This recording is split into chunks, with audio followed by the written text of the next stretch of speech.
We're going to install this 220 volt twist lock receptacle. NEMA L6-30. 30 amp receptacle. It's 30 amp. We're going to need 10 gauge wire.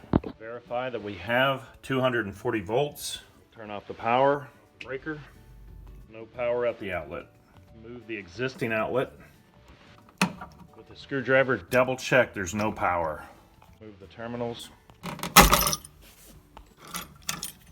10 gauge wire in a plastic box. Install this new receptacle. Put the wires into the terminals.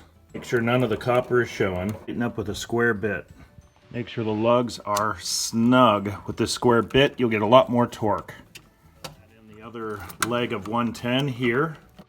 Make sure there's no copper showing when you push them in. Snip off a little wire. Snug up this lug. Make sure they're snug. Put on the copper ground. Work this copper wire on with a pair of needle nose so it's nice and tight. This wire's thick, but work it until it's on the lug. Tighten up the ground terminal until it's snug.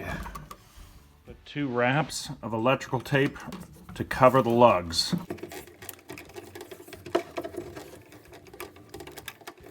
The receptacle into the box. Through the receptacle to the box. Put our cover plate on.